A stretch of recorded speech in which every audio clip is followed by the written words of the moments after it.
This is GigaLearn, a new framework for developing Rocket League AI bots. Made by the dev Zealand, it was leaked out to the community a couple months ago by some cheaters, unfortunately. But fortunately for us, now we can train bots 10 times quicker than before in Origin v2, which was made in Python. GigaLearn is heavily based off of Origin PPO, but there are a bunch of things that have changed, and that's what I'm going to walk you through in this video. By the way, this video is not a tutorial, that's going to be the next video. This video is just going to be about what has changed between GigaLearn and Origin v2, and to clear up some machine learning concepts that you guys might not understand. A quick overview on how to set up GigaLearn. You basically clone the entire thing, and there's a rbot folder which you're going to run an rbot, and there's a main GigaLearn folder, and then you run the example main CPP. This is your preprocessor director section. Anytime you create a new file, you must include the file here. This tells CMake whether you should include it or not, because C++ is a compiled language. Now, you wouldn't want to build every single time in terminal, manually type it out, and for example, for someone like me, my computer for some reason is a dumbass, and can't find out where my Python is installed, so I have to manually point it to. So I have a batch file to automatically run it, because I don't want to be typing it out, and I also can't find my torch files. So if you're someone like this, who just has a weird computer, you should probably make a batch file so it's easier to run. One of the biggest differences between Origin and GigaLearn is that the rendering is a lot different. So basically for GigaLearn creates a new game and loads the newest policy or the bots bring whenever it tries to render. So it's not showing how it's training, unlike Origin where you send states to Rocket Sim Vis, so then it'll actually render how it's actually playing. To render, you would type something like this, and you cannot train while rendering. That's very, very important. You have to open two terminals.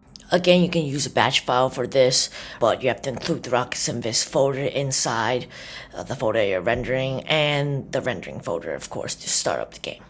Now we move on to rewards. Rewards are how you incentivize your bot to start playing the game well. Include all of your rewards in the common rewards.h. One big thing to remember, the bot is trying to maximize rewards, not trying to be good at the game. So you need to have rewards that are very well balanced and with good weights so that the bot can learn the game. One thing that I like to remember is just trying to see how much reward the bot can get per tick. So for example, velocity bot go reward. It's scaled out of ball max speed, which is 216 kilometers per hour. Now, at most, the bot can probably average maybe around 70 kilometers per hour. So that's around 1/3 of the ball max speed. So if we set the weight to 75, for example, it'll get about 25 reward per tick. And that's how you should be calculating your rewards. And if you're confused on how to use the zero-sum reward, just look at the video here. It kind of explains how you're supposed to use it. It's a wrapper. It's not a reward. Do not put it in as a reward. Now we get to observation builders and action parsers. So your bot's brain is actually just a neural network. It's just made of multiple layers with multiple neurons, and it takes in game information, outputs game information using these action parsers and observation builders. If you want to learn more about this, you can go to 3 Blue 1 Brown's channel. I really recommend it, but I'm not going to go too in-depth on machine learning in this video. Now, by the way, all of the game states that the bot gets, the bot actually has no idea what they are. It's just action 1, observation 1, which are all numbers, by the way, and its only feedback is rewards, which are in numbers. And if that wasn't already hard enough for a bot to learn the game, it gets even worse, because in Origin v2, it gives the same actions every single state. And you might see why that's a problem, because in some states the bot might not have a flip, but Origin v2 will give it a choice as a flip. And if it presses flip, then it finds out that it didn't actually flip, and that will get the bot really confused and lead to a bunch of bad side effects, such as the bot being scared to aerial. During an aerial, you need boost, and the bot will hold boost during an aerial. But even when it runs out of boost, Origin will still give that option to boost. And when it presses boost and is not boosting and flying through the air anymore, the bot will eventually decide that airling is bad. So why am I telling you all of this? Because in GigaLearn, there's a thing called action masking, where GigaLearn only gives the actions that you can press during that state, so the bot will never be confused about what to press. This makes bots and GigaLearn generally explore the air more, and so you don't need a massive jump touch reward to even get to area. Entropy controls how much the bot explores the game. High entropy means the bot will generally explore more actions, but it might be worse. Generally, the default value is pretty much good. Now, this is one of the most overlooked things new bot makers always have, is gamma. Gamma is how far your bot plans ahead.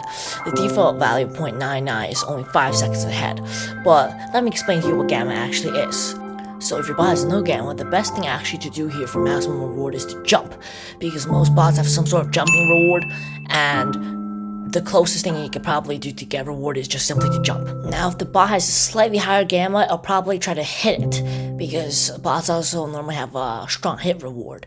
And so it'll wait like about 1 second, and it thinks that it can get better reward if it just hits it. Now, in this case, if you have even higher gamma, the bot will more likely hit it towards the opponent's side. But if you have even higher gamma, which is probably around 0.995 at this time, you know that hitting it towards the opponent would just give them a free ball. So you decide to air dribble it, and if even higher gamma, you decide to flip reset, will help you have a better chance instead of just getting the immediate reward of pushing it towards the goal. Now, it's always better to start off with low gamma, like 0.99 at first, because generally bots at this stage are pretty bad, and you slowly increase it. As it reaches next level, and even beyond, you can have higher gamma, so that it can do stuff like penta resets, for example. I cannot get that reward for this. For batch size, it's pretty much the same thing. You should start out with 50,000 batch size. Batch size is how much at a time the bot trains before it learns. Generally, if your bot is worse, you should have lower batch size, and once you reach like about next level, you should have like around 400,000 batch size, so sort of scale like that, based on how good your bot is. And here's an example. For example, when your bot learns to touch the ball, it doesn't need a lot of states or a lot of playing time to learn how to touch the ball, and that's your batch size, because your bot is obviously going to touch the ball many times during a single episode, for example.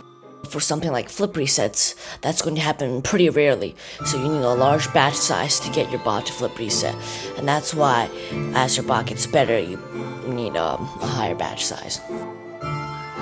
That's it for this video, guys. I hope you guys all enjoyed it and learned something new.